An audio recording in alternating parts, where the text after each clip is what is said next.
Metode perhitungan pendapatan nasional ada tiga: pendekatan pendapatan, pendekatan produksi, dan pendekatan pengeluaran. Pendekatan pendapatan adalah suatu cara yang diperoleh dari pendapatan dari berbagai faktor produksi yang memberi sumbangan terhadap proses produksi.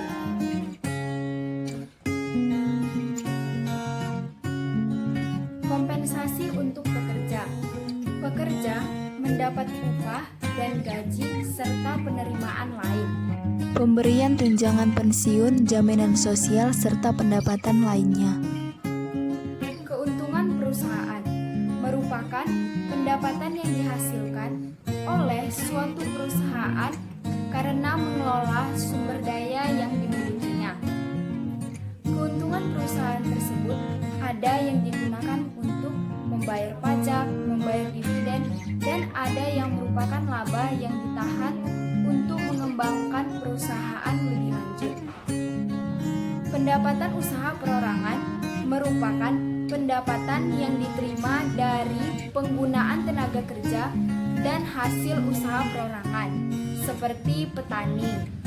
Pendapatan sewa merupakan balas jasa yang diberikan kepada pemilik sumber daya yang digunakan untuk kegiatan ekonomi.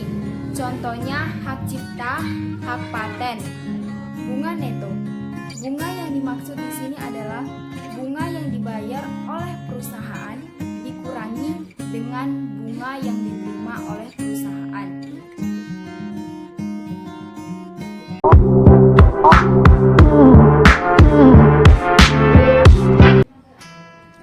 Pendekatan produksi diperoleh dengan cara menjumlahkan nilai tambah seluruh barang dan jasa yang dihasilkan oleh berbagai sektor dalam perekonomian.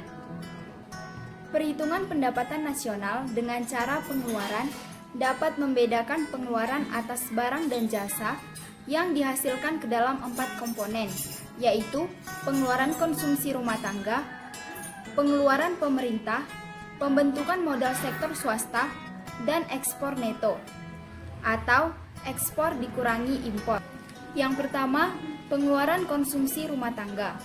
Nilai pembelanjaan yang dilakukan oleh rumah tangga untuk membeli segala jenis kebutuhannya dalam waktu 1 tahun tertentu dinamakan pengeluaran konsumsi rumah tangga, atau dalam analisis makroekonomi lebih lazim disebut dengan konsumsi rumah tangga.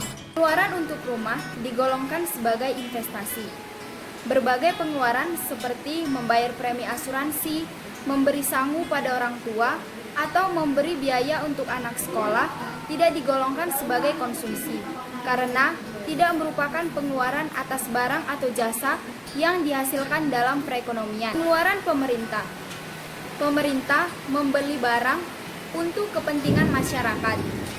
Pengeluaran untuk menyediakan fasilitas pendidikan, kesehatan, menggaji polisi dan tentara, gaji pegawai negeri, dan meningkatkan infrastruktur dilakukan untuk kepentingan masyarakat. Pembentukan modal sektor swasta atau investasi pada hakikatnya merupakan pengeluaran untuk membeli barang modal yang dapat meningkatkan produksi barang dan jasa pada masa yang akan datang. Membangun gedung perkantoran, mendirikan pabrik, dan membeli alat-alat produksi adalah bentuk pengeluaran yang tergolong investasi. Ekspor neto. Transaksi-transaksi ekspor yang dilakukan oleh suatu negara dalam 1 tahun tertentu dikurangi dengan nilai impor dalam periode yang sama yang dinamakan ekspor neto. Ekspor suatu negara biasanya terdiri dari barang dan jasa yang dihasilkan dalam negeri yang dijual di luar negeri dan ditakutkan dalam perhitungan pendapatan nasional. Impor merupakan hasil produksi dari negara lain, sehingga tidak perlu diikutkan dalam perhitungan pendapatan nasional.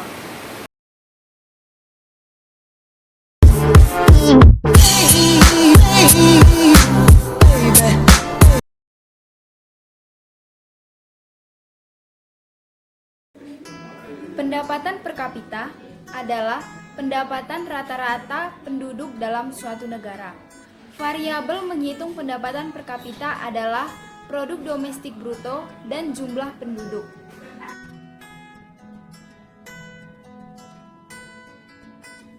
Kegunaan pendapatan per kapita. Pertama, digunakan untuk melihat tingkat perbandingan kesejahteraan masyarakat suatu negara dari tahun ke tahun. Menjadi data perbandingan tingkat kesejahteraan suatu negara dengan negara lain. Dari pendapatan per kapita masing-masing negara, dapat dilihat tingkat kesejahteraan tiap negara. Menjadi perbandingan tingkat standar hidup suatu negara dengan negara lainnya. Dengan mengambil dasar pendapatan per kapita dari tahun ke tahun, dapat disimpulkan apakah pendapatan per kapita suatu negara rendah, sedang, atau tinggi.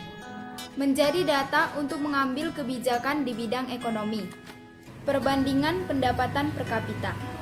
Setiap negara di dunia secara terus-menerus meningkatkan kesejahteraan penduduknya.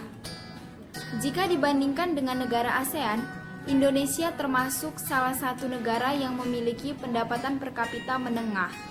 Untuk negara lain, pendapatan per kapita Indonesia di atas Kamboja, Bangladesh, India, dan Pakistan. Tetapi negara Indonesia masih di bawah Tiongkok. Semakin tinggi pendapatan penduduk di suatu negara, maka akan berdampak pada pendapatan per kapita negara tersebut. Sebaliknya, jika pendapatan penduduk di situ rendah, maka akan berdampak juga pada pendapatan per kapita negara tersebut. Karena salah satu faktor negara digolongkan negara maju dan berkembang adalah pendapatan per kapitanya. Pasti setiap negara ingin kesejahteraan penduduknya, maka Indonesia sebagai salah satu negara berkembang ingin menyejahterakan rakyatnya. Indonesia tergolong negara agraris, maka pembangunan di Indonesia dititik beratkan pada sektor pertanian. Selain itu, diusahakan juga pembangunan dalam sektor industri. Di sektor industri dengan mengadakan deregulasi agar sektor industri tersebut cepat berkembang.